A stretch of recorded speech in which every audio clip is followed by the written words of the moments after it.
Okay, I am John Leon, and this is the White Wizzard story, Chapter 2, the formation of the first lineup of the band and ultimately the high speed GTO EP.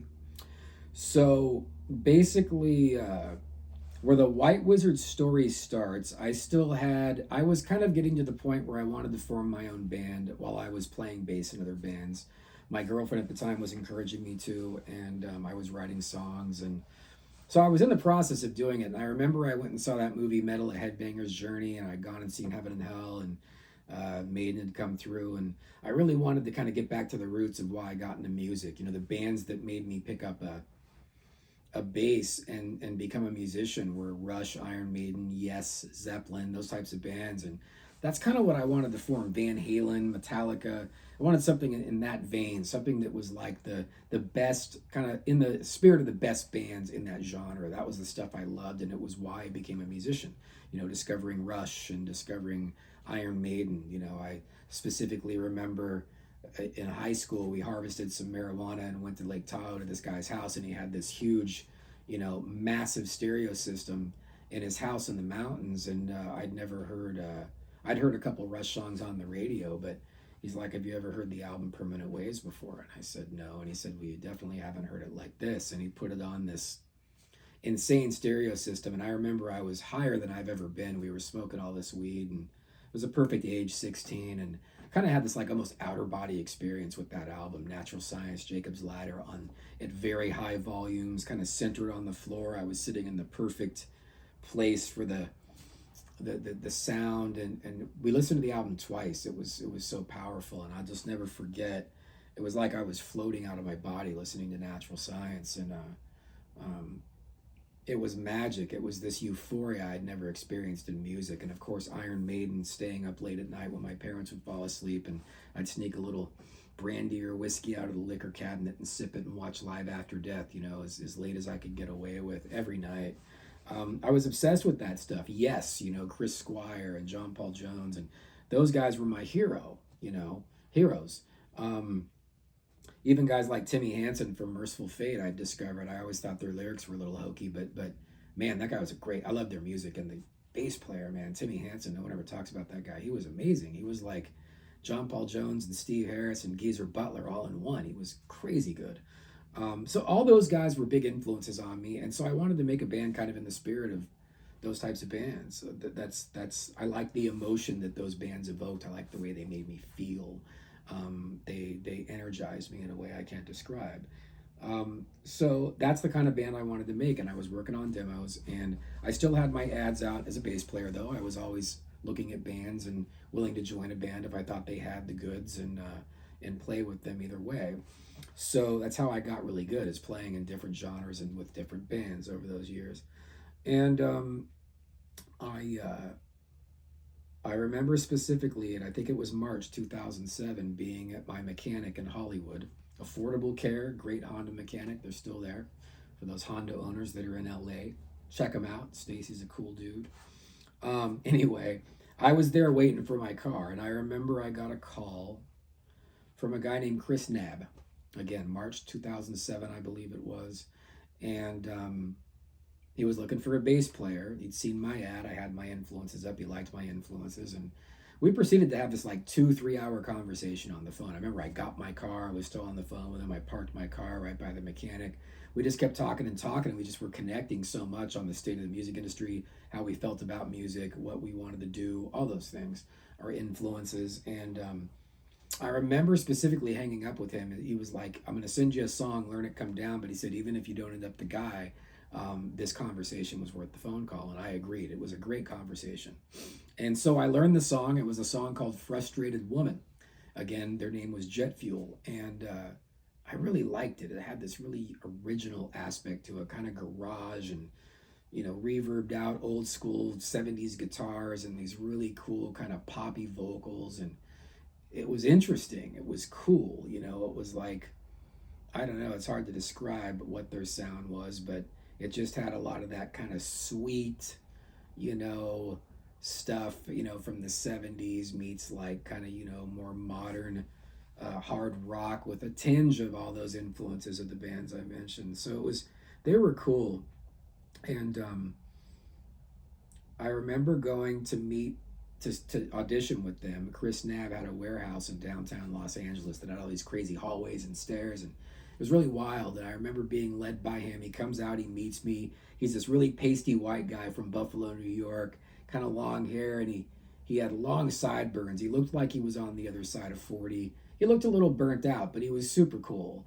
And he drank Pepsi like a fish. I remember him drinking Pepsi constantly. And we talked a bit downstairs, and he's like, well, the other guys are up in the rehearsal room. He had a rehearsal room on the second floor somewhere in one of these mini rooms in this warehouse. He's like, why don't we go up and let's jam. Let's go out jam on the song that you learned. And I think I learned a cover too. I believe it was a Fastway song. We Become One. I think that was it. So a couple songs. And I went in, and I remember I had my Rickenbacker bass. It had this kind of unique, kind of grindy, cool tone to it. And Chris Nab played VH4. I think they're Bs, are they? I might be V4Bs. I apologize. The old Ampeg amps. Anyway, he played those and got this really kind of, thick, woolly tone out of those. He had a unique sound. And of course, in the room when I walked in was Tyler Meal on the drums. And there was James Paul Luna. And it's the first time I met James, and he was, charismatic. He had a vibe to him. He had kind of an aura, and I was like, I liked his voice on the recording of Frustrated Woman. I was like, all right, well, let's see what this is all about. So we all jammed, and we went through those songs and did a little improvising, and it went really, really well. It was a really good jam. And I felt like it was going to really work out as far as at least me playing bass with these guys. And, Chris said, I'm going to give you the rest of the CD to learn. And I remember as he was walking me out to go to my car, James Paul Luna on the mic after the door closed was like, was that metal enough for you? Like really loud through the mic, kind of doing like a metally voice, high pitch. And I laughed and I said, well, he's got some confidence. And I thought it was kind of cocky and fun. So I was really interested in them. They really blew my mind. So I went and learned the rest of what was an album they just recorded that was going to be called Dynamite Rock Machine, that had that as one of the tracks, which was a phenomenal song. That album had some songs on it, man. It was cool, especially 6 or 7 of them. They were just freaking great. And I loved it. The vocals, the whole vibe of it, the songwriting was really a cool album. I thought it was pretty groundbreaking and could really knock some people out. And so I was bummed it was already recorded, but I was like, either way, I'm interested in joining this group. I guess the bassist that recorded it with him had to move back east for college or something. And so of course I went back. It went great. I was asked to join the band. We played a couple of shows together. They went well. I would hang out in the warehouse after rehearsals and talk to James and Tyler late at night about old Scorpions records. We discovered we had a lot of the same loves and started really bonding with that band. And Chris Nab was a little disconnected. Him and James Luna were actually having a lot of problems. Chris had his opinions, James had his, but it started to become apparent to me that I didn't think it was going to last between them. And I was like, this band may have a shelf life here, which I'd seen time and time again. Being a journeyman bass player, you can kind of pick those things out right away when you join a band, if it's going to last or not, how the chemistry dynamics are between the people. And I remember it came to a head. We filmed a video for what I thought was the weakest song on the album, Beat Parasite, which is the only song that made it to the light of day from that album, which is super unfortunate because it actually was really good. That day, Chris and James were kind of at each other. We filmed the video, but then shortly thereafter, Chris was like, F him, and I'm breaking the band up, and they broke up. And James had his thing with Chris, vice versa. I didn't really ever get too caught up in it, but the bottom line is they parted company. And so after 2 shows and shooting a video, that was the end of that. And Chris shelved the record. I don't know why he did that, but he's never put it out to this day, and I'll never understand it because it was a monster album. It was really, really good. And he should put it out, no matter what tensions exist between him and James or whatever. I'd really like to see, James Luna did really sing really well on that record. It's a really cool record, and I think it deserves to be heard. Maybe one day, you never know. Chris Nab, if you ever watch this, or if James Luna has a copy of it, you should just throw it on YouTube, man. It's a good record. Anyway, After that band, I went and joined some other weird glam band in Hollywood, and that didn't last. And I was pretty much determined to start my band at that point. And I remember my girlfriend at the time and I were fighting a lot. She left to go overseas for like a week, and I was like, yes. I set up all my shit in the kitchen, like she wasn't home, and she was kind of getting in the way of my flow, and I wanted to finish some of these demos I've been working on. So I'd had Luna in mind after Jetfield broke up as a possible singer for the band I was going to form. We had similar influences, and I thought if he was willing to let me mold him a bit and work with me, that he could expand on his repertoire and become a very, very great singer. I really believed in him. And so I contacted James. He was up in Pasadena, and he explained to me that him and Tyler Meal were going to be a package deal. They decided together whatever they were going to do next, they were going to do together.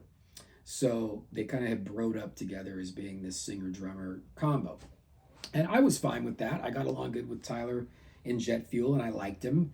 And I was like, why not? He's good. Fucking A. Like if they dig what I'm doing, this could end up, going really well. Because I knew they had it in them. They were good musicians. I respected both of their talents. So I remember I'd finished 5 demos. I'd finished all the music. I had some lyric and vocal ideas, but all that I had, I'd basically gone to a click track and played all the bass and all the guitars and demoed these songs out that I'd written in various form. And so out of the 5 songs, they came over on a Sunday night, I remember specifically, and they sat down in my living room. I played them all 5 demos, and we picked 3. We all were in agreement that 3 of them were strongest, and that's what became Celestina, Octane Gypsy, and Megalodon. Those 3, boom. And they were pretty much completed aside from a couple little tweaks afterwards as far as the musical pieces go. And I was stoked, and I said, we solidified we were going to do it that night. Like, we're doing a band together. They're going to join what they want to do. They want to get involved with me and what I'm doing and my vision, and vice versa. And it just felt great. And I remember that night, I put on Fly People Fly by the Scorpions super loud on my stereo, and we just kind of laid there and listened to it before they left. And I knew we had something, kind of there's an alchemy to things like that. You just kind of know, like, this is going to go somewhere. I felt good about the demos I was doing, the vision of the band. We were aligned on, at the time, what we wanted to do. And so I said, okay, I'm going to put out an ad for a guitar player. And so the next day I put out an ad for a guitar player, put the influences, Glenn Tipton, Dave Murray from Iron Maiden, yada, yada. The first response I get is this 2-paragraph diatribe on why Adrian Smith's a better guitar player than Dave Murray, and that's who I should have listened. It was just phenomenal, and I'm like, who the hell is this guy? I got to meet this dude. And I think he sent me a picture of his really good long blonde hair. And so he comes over, and that morning I just finished up writing the verse, pre-chorus, and chorus to March of the Skeletons in the intro.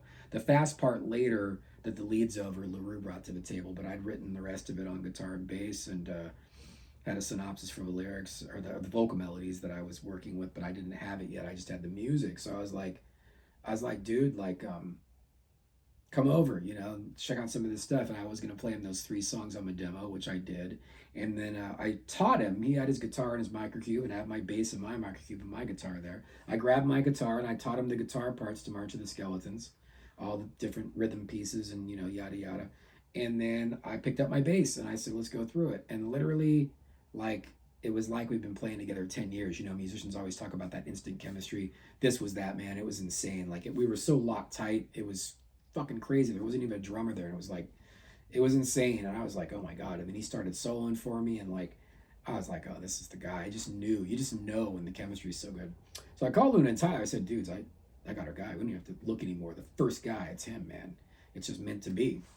And of course, James was a little skeptical, and he was like, well, why don't you meet with Tyler first at the rehearsal spot? You guys jam together. Tyler can let me know how it goes, and then if so, I'll come down. So that's what happened. We went down with Tyler. We worked on those 4 songs, March, and the other 3 songs that were Celestina, Megalodon, and Octane Gypsy, everything instrumentally at that point. And yeah, the rest is, as they say, is history.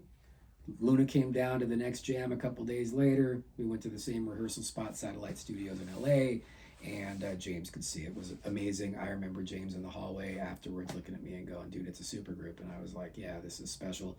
And I remember being so excited. And I have so many great memories of the feeling of that. Anybody who's maybe formed a band that you knew was going to be special, when you realize it's going to happen, like, it's like the foresight of, like, this is going to be a fun ride. It's like oh, I just jumped on a roller coaster and I'm clanking up the tracks here. That's what it felt like. I have very fond memories of that. That was, I believe, right in the middle of summer of 2007. So it was summertime in LA. I had my 69 GTO convertible. I had a great rehearsal studio we started jamming at in North Hollywood, and that's where it all started. So that's where chapter 2 will stop. That's the formation of the band. Next will be the formation of the High Speed GTO EP and the beginnings of the band getting out there and becoming what White Wizzard would ultimately become in that first lineup. So stay tuned for part 3. Jesus fucking Christ. Hey, Chubbs. What are you doing? Whew.